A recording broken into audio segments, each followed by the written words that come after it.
going on.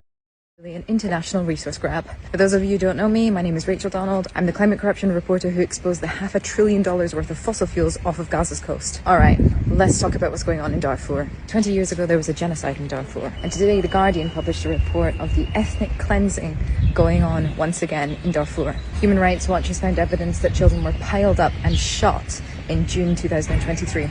Thousands of civilians were murdered, and The Guardian makes reference to the non-Arab ethnicity of the victims. Ethnicity is important, sure, but what is also important is the fact that these African agriculturalists have prevented the desertification of Darfur, meaning that they have created and protected arable land full of water in a region that is lacking arable land. They were massacred by the Rapid Support Forces, a paramilitary group that sprang out of the Darfur genocide 20 years ago, who have strong ties to the United Arab Emirates, who have been supplying them with arms, money and access to the international banking system. Now, the UAE was the first country to call for a ceasefire at the United Nations Security Council for Palestine, but we've also known for years now that it maintains strong links to this paramilitary group, with civil society groups going so far as to say that the RSF are in fact a proxy force for the UAE that seeks to tie up the resources in Sudan. Sudan is rich in gold, minerals, it's got some methane gas off of its coast. And the UAE has now secured 2 of its ports on the Red Sea through its proxy forces. The Red Sea accounts for 12% of all shipping traffic in the world, and the UAE is actually in plans to build a 3rd port with a huge LNG processing facility, meaning that it would dominate all of the LNG supply coming out of East Africa. The UAE first employed the RSF to be their proxy force in the Saudi-Emirati war in Yemen. It was there that the RSF first came into contact with Wagner, the Russian mercenaries in league with the oligarchs. Leaders of the RSF went to Russia, in fact, to meet Putin.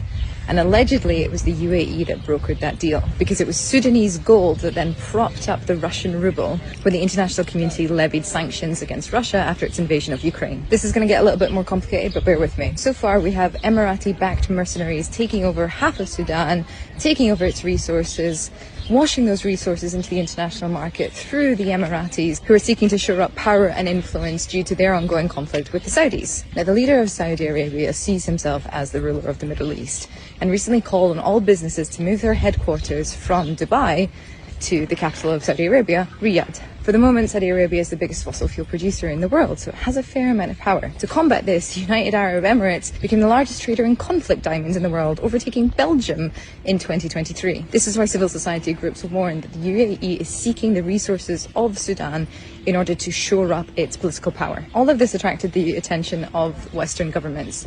And in June 2023, the UAE was slapped on the Financial Action Task Force's grey list. The FATF is an initiative of the OECD, and it essentially controls who has access to the international financial markets.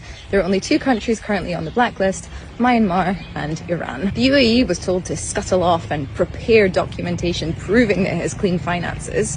And then the USA allegedly steps in, offering the UAE a big deal to supply Russian gas-starved Europe with LNG if it stops propping up the Russian ruble with hard currency from Sudan. 4 months later, in September, Germany signs a huge deal with UAE, Austria follows suit, and then France follows up with a $1 billion deal to buy Emirati LNG. The UAE's FATF case is then immediately reviewed, and then the country taken off the grey list. Now, during those proceedings, a Belgian representative did stand up and point out the fact that the UAE had done nothing to show that its finances are in fact clean, but these concerns were ignored by a coalition of European states and the United States of America. So this is just an example of what a country like the United States is willing to do to get one of their allies back on side and stop propping up their enemies, and yet they seem incapable of doing anything on the international stage when it comes to actually stopping a genocide. However, thanks to pressure from civil society groups, the United States of America did recently release an atrocity declaration saying that what's going on in Sudan are the horrifying echoes of the genocide 20 years previously.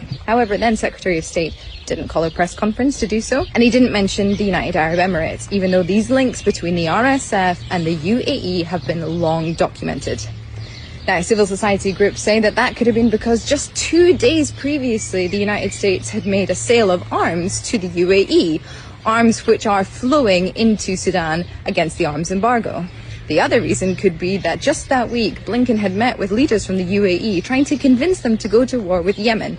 That was around the time that the Yemenis were the only people standing up and actually doing something to stop the genocide of the Palestinians, blockading the Red Sea. And this all led the Deputy Director of the Human Rights Watch to say to me that atrocity declarations are political decisions. Other representatives of civil society that I spoke to pointed out how complicated it is for countries like the United States to make a declaration of atrocity against Sudan when they are actively abetting the genocide of the Palestinian people. There are 600,000 children trapped in Rafah right now as Israel bears down on them. There are 700,000 children in Sudan at risk of famine. We have got to start learning about the links between resources and conflict. We have got to stop listening to the people that would claim that the most morally clear situations in this world are actually complex due to ideological reasoning. This is the hill I die on. The United States of America has erased the involvement of the main backer of the genocide in Darfur to keep them on side. Europe turned a blind eye to this. And now children's bodies are piling up because soldiers are shooting people that are a different ethnicity to them. What an easy excuse. Different religion, different skin color, different culture.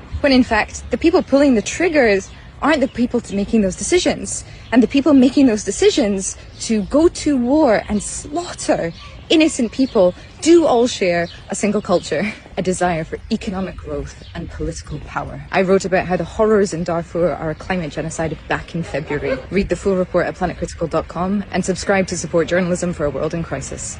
Hello and welcome to another episode of That Genocide.